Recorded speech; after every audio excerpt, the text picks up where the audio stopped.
Hello students, इस video में मैं आपको कक्षा 12वीं के तृतीय पाक्षिक परीक्षा यानी सितंबर माह के प्रथम पाक्षिक मूल्यांकन की विषय भौतिकी का संपूर्ण उत्तर मैं आपको बताने वाला हूं। तो वीडियो को अंत तक देखिएगा और अगर आप हमारे चैनल में नए हैं तो हमारे चैनल को सब्सक्राइब कर लीजिए, क्योंकि हमारे चैनल में आपको सभी पाक्षिक परीक्षाओं और मासिक टेस्ट का असाइनमेंट का उत्तर मिलेगा।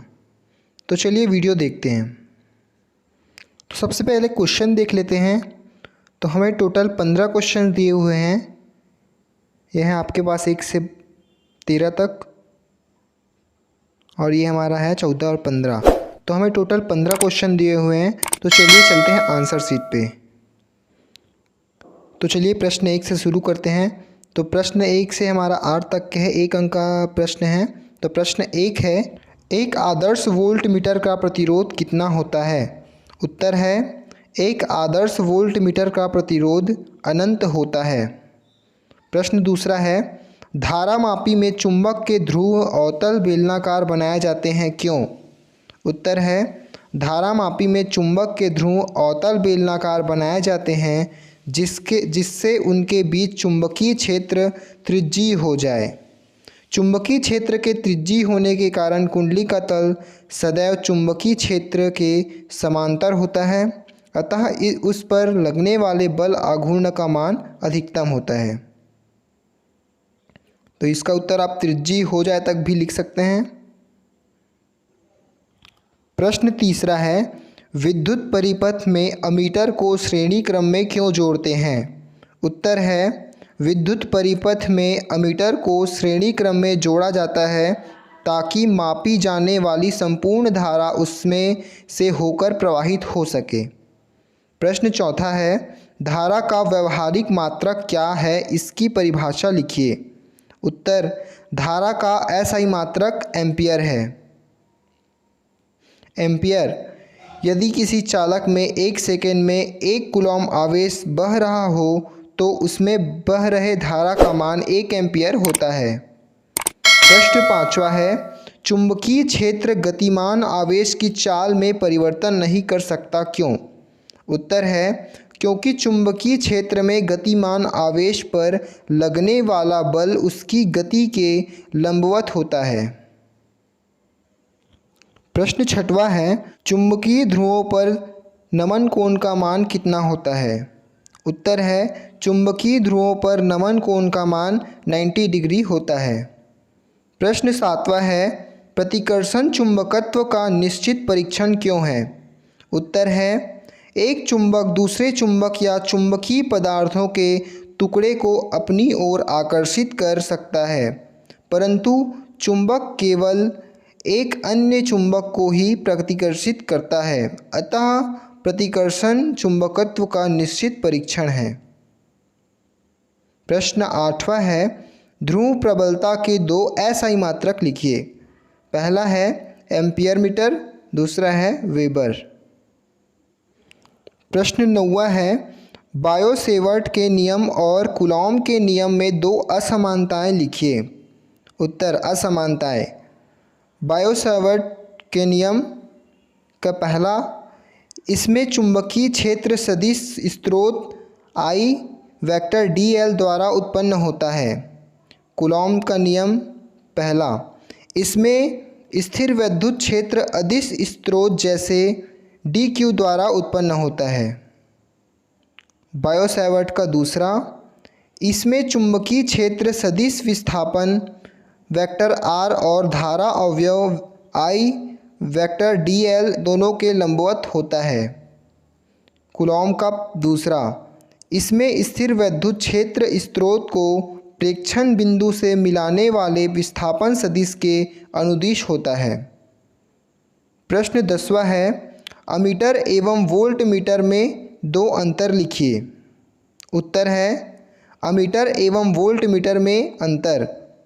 अमीटर का पहला है, इसकी सहायता से परिपथ में बहने वाली धारा की माप की जाती है। वोल्ट मीटर का पहला है, इसकी सहायता से परिपथ के किन्हीं 2 बिंदुओं के बीच के विभवांतर की माप की जाती है। अमीटर का दूसरा है, इसे परिपथ में श्रेणी क्रम में जोड़ा जाता है। वोल्टमीटर का दूसरा है, इसे परिपथ में समांतर क्रम में जोड़ा जाता है। प्रश्न 11वां है, चुंबकीय क्षेत्र रेखाएं क्या हैं, इनके दो गुण लिखिए। उत्तर, परिभाषा, चुंबकीय क्षेत्र में बल रेखाएं वे काल्पनिक रेखाएं हैं जो उस स्थान में चुंबकीय क्षेत्र की दिशा का सतत प्रदर्शन करती है। इनके गुण, पहला है, एक समान चुंबकीय क्षेत्र की बल रेखाएं परस्पर समांतर एवं बराबर दूरियों पर होती है। दूसरा है, दो बल रेखाएं एक दूसरे को कभी नहीं काटती हैं। प्रश्न 12वां है, किसी परमाणु में इलेक्ट्रॉन की कक्षीय गति के कारण उत्पन्न चुंबकीय आघूर्ण के लिए व्यंजक प्राप्त कीजिए। उत्तर है, मान लो m द्रव्यमान तथा e आवेश का एक इलेक्ट्रॉन नाभिक के चारों ओर r त्रिज्या की वृत्तीय कक्षा में v वेग से गति कर रहा है। उसका आवर्तकाल t है। इसे वामावर्त दिशा में बहने वाली धारा I के समतुल्य माना जा सकता है। डायग्राम बना लेंगे। वैद्युत धारा I बराबर E बटे T। तो हम जानते हैं T समय बराबर दूरी बटे चाल, तो दूरी है 2 पाई r और चाल v वेग से। तो I बराबर आ गया E बटे 2 पाई r बटे में v, या इसको हम लिख सकते हैं I बराबर EV अपॉन 2 पाई r। समीकरण नंबर 1, चुंबकीय आघूर्ण है म्यू एल बराबर IA में मान रखने पर, तो म्यू एल बराबर EV upon 2 pi r into A बराबर हमको मिलता है EV अपॉन 2 पाई r into pi r square.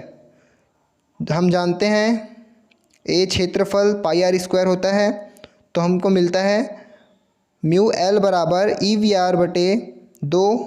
समीकरण नंबर 2, कोणीय संवेग L हो तो L बराबर MVR या VR बराबर L बटे M।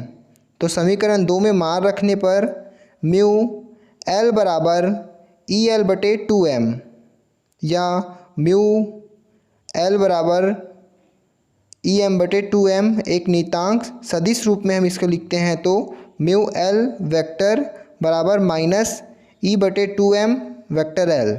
यही अभिष्ट व्यंजक है। तो यही जो है हमारा वृत्तागति करते हुए इलेक्ट्रॉन के क्षेत्र के लिए व्यंजक है। प्रश्न 13 है, किसी छड़ चुंबक की लंबाई L है एवं चुंबकीय आघूर्ण M है, इसे अर्धवृत्त में मोड़ देने पर इसका नया चुंबकीय आघूर्ण क्या होगा। उत्तर, प्रारंभिक चुंबकीय आघूर्ण है M कैपिटल M बराबर स्मॉल m इंटू L। तो अर्धवृत्त में मोड़ने पर, जब हम अर्धवृत्त में मोड़ेंगे तो इस प्रकार से दिखेगा। तो डायग्राम देखें।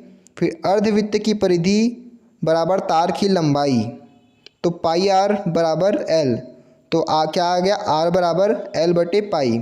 समीकरण नंबर 2, चुंबकीय तार की प्रभावी लंबाई L डैश माना, तो L डैश दोनों ध्रुवों के बीच की दूरी है, तो L डैश बराबर 2r। समीकरण 2 में मान रखने पर L डैश बराबर 2L बटे पाई। तो नया चुंबकीय आघूर्ण M कैपिटल M डैश बराबर small m into L dash, तो हमको मिलता है m into 2L upon pi. तो ये हो जाएगा capital M dash is equal to 2 capital M बटे पाई। यही नया चुंबकीय आघूर्ण होगा। प्रश्न 14 है, शंट किसे कहते हैं, इसका सिद्धांत समझाइए। धारामापी के साथ शंट लगाने से क्या लाभ व हानियाँ हैं। उत्तर, शंट अल्प प्रतिरोध का एक तार होता है जिसे धारामापी की कुंडली की सुरक्षा के लिए उसके साथ सदैव समांतर क्रम में जोड़ दिया जाता है। सिद्धांत, यदि हम मुख्य धारा के nवें भाग को धारामापी में से प्रवाहित करना चाहते हैं तो शंट के प्रतिरोध को धारामापी के प्रतिरोध का n-1 वा भाग होना चाहिए। यही शंट का सिद्धांत है। शंट के लाभ, पहला, धारामापी के साथ शंट लगाने पर धारामापी का परिणामी प्रतिरोध कम हो जाता है। दूसरा, शंट लगाने से बहुत ही कम धारा धारामापी में से होकर प्रवाहित होती है, अतः कुंडली के जलने या संकेतक के क्षतिग्रस्त होने की संभावना नहीं रहती। तीसरा, शंट को बदलकर धारामापी के परास को बढ़ाया जा सकता है।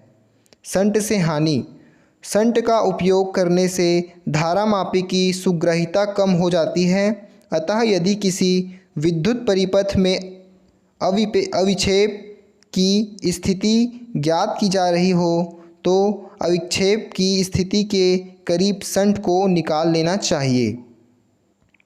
प्रश्न 15 है, एम्पियर का परिपथीय नियम क्या है? इसकी सहायता से धारावाही परिनालिका के अंदर चुंबकीय क्षेत्र की तीव्रता का व्यंजक प्राप्त कीजिए। उत्तर है एम्पियर का परिपथीय नियम। इस नियमानुसार निर्वात में किसी बंध वक्र के चारों ओर चुंबकीय क्षेत्र वेक्टर बी का रेखीय समाकलन उस वक्र द्वारा घिरी कुल धारा I का म्यू नॉट गुना होता है, अर्थात बंध समाकलन vector B into vector dl बराबर म्यू नॉट I।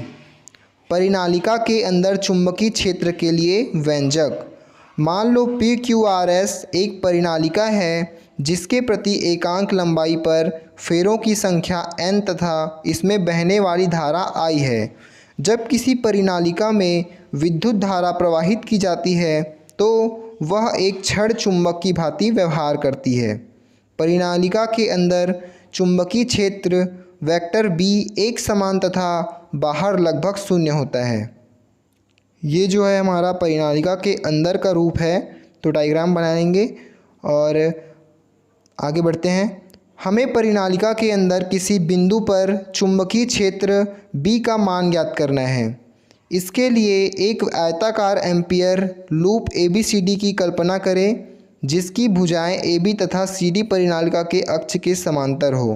तब आयत ABCD के चारों ओर चुंबकीय क्षेत्र वेक्टर B का रेखीय समाकलन, तो बंध समाकलन vector B into dl vector बराबर समाकलन B वेक्टर dl प्लस समाकलन C to B vector B into vector dl। तो इसी प्रकार श्रेणी बढ़ता रहेगा। तो ये हमको मिलेगा समाकलन limit B to A vector B into vector dl बराबर bx, जहाँ x AB की लंबाई, तो थीटा के जगह 90 रखने पर हमें शून्य प्राप्त होता है। परिनालिका के बाहर चुंबकीय क्षेत्र वेक्टर B का मान शून्य होता है। अब cos 90 बराबर 0, तो समीकरण 1 में मान रखने पर बंध समाकलन vector B into vector dl बराबर bx प्लस 0 प्लस 0 प्लस 0, तो हमें प्राप्त होता है बंध समाकलन vector B into vector dl बराबर bx। तो एम्पियर के परिपथीय नियम से बंध समाकलन vector B into vector dl बराबर म्यू नॉट गुणित आयत ABCD से घिरी कुल धारा, तो ये हमको प्राप्त होता है bx बराबर म्यू नॉट nxi। तो B बराबर म्यू नॉट ni यही धारावाही परिनालिका के अंदर चुंबकीय क्षेत्र की तीव्रता के लिए व्यंजक है। तो इस प्रकार हमारे सभी प्रश्नों का उत्तर हो चुका है। तो आप हमारे चैनल को सब्सक्राइब करें ताकि आपको आने वाली सभी पाक्षिक परीक्षाओं का उत्तर मिल सके। वीडियो को शेयर करें अपने दोस्तों के साथ और चैनल को सब्सक्राइब करें।